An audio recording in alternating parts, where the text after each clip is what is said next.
Welcome to my moms kitchen YouTube channel. আজকের recipe ওল চিংড়ি। এই পদ্ধতিতে বানিয়ে দেখুন, আশা করছি আপনাদের ভালোই লাগবে। তো চলো ভিডিওটা স্টার্ট করা যাক। প্রথমে ওলগুলোকে প্রায় 80% মতো সিদ্ধ করে নেব। এবার চিংড়ি মাছগুলোকে নুন ও হলুদ দিয়ে ম্যারিনেট করে নেব। কড়াইতে তেল গরম করে নিয়ে ম্যারিনেট করে রাখা চিংড়ি মাছগুলো দিয়ে হালকা করে ভেজে তুলে নেব।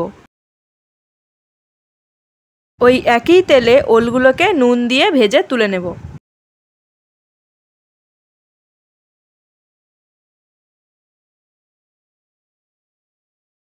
এবার ওই তেলে আলুগুলো নুন ও হলুদ দিয়ে ভেজে তুলে নেব।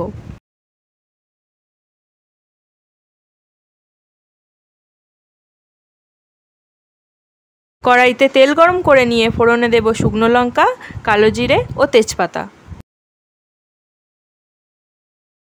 সবগুলোর ফ্লেভার ছেড়ে দিলে দিয়ে দেব আদা বাটা। আদা বাটা দিয়ে মিশিয়ে নিয়ে দেব হলুদ গুঁড়ো, কাশ্মীরি লঙ্কার গুঁড়ো ও স্বাদমতো নুন দিয়ে মিশিয়ে নেব। এবার সর্ষে, পোস্ত, কাজু ও সর্ষের তেল দিয়ে একটা পেস্ট রেডি করেছিলাম, সেটা দিয়ে দেব। সবগুলোকে ভালোভাবে মিশিয়ে নিয়ে দেব ভেজে রাখা আলু ও ওলগুলোকে দিয়ে ভালোভাবে মিশিয়ে নেব।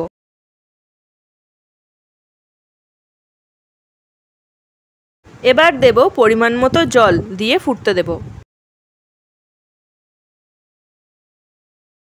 তরকারি ফুটতে শুরু করলে দিয়ে দেব ভেজে রাখা চিংড়ি মাছগুলোকে, দিয়ে 5 মিনিটের মতো ফুটিয়ে নিলেই রেডি আমাদের আজকের রেসিপি ওল চিংড়ি। রেসিপিটা আপনাদের ভালো লেগে থাকলে অবশ্যই একটা লাইক, কমেন্ট অ্যান্ড সাবস্ক্রাইব করে দেবেন।